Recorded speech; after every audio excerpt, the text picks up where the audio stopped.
Ano tawag nyo dito sa prutas na ito? Tawag sa Middle East ay fig. Daming bunga oh. Ayan oh. Kinakain ng unggoy lang ito. Samantalang sa Middle East, kinakain ng mga Arabo.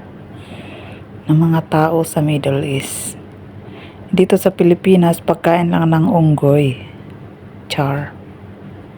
Diba? Maraming bunga oh. Matamis siguro yan. Tinikman ko actually yung hinog na yelo. Matamis siya. Ito ang fig namin. Dito sa amin. Oh. Tanim ng mama ko yan. Char. May pinya pa kami.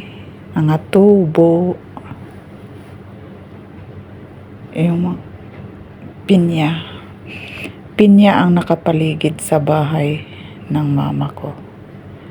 May mga kamuting kahoy.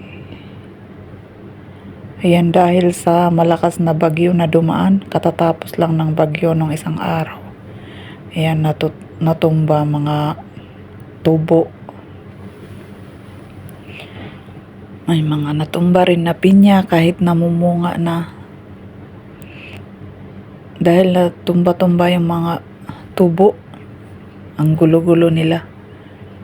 Pero pag nakatayo yan, magandang tignan yung mga tubo. Tignan nyo, tumba.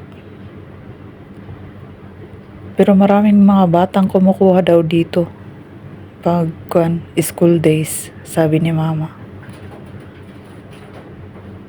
Mga ibang tanim niya na pinya namatay daw. Tignan nyo, blanco ang iba. May mga gabi. Mga ibang pinya maliliit pa bagong tanim. Gabi, kamuting kahoy. Mga ibang pinya namumunga na. Ang iba bagong tanim. O, diba? Yan lang trabaho ng mama ko dyan sa probinsya. Hindi yan mag-upo sa bahay lang. Sabi niya, baka magkasakit ako pag mag-uupo lang ako sa bahay, sabi niya. So, yan. Naglalaro-laro, nagtatanim-tanim sa paligid ng bahay. Tanim-tanim ng mga prutas, gulay, yun.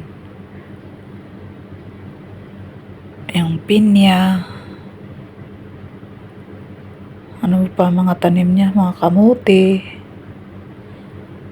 May turmeric pa siyang tanim. Turmeric. Mga luya.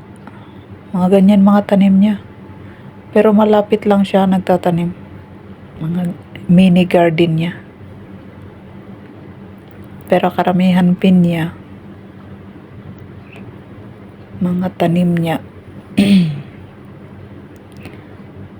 Wala naman nakikinabang mga apo niya.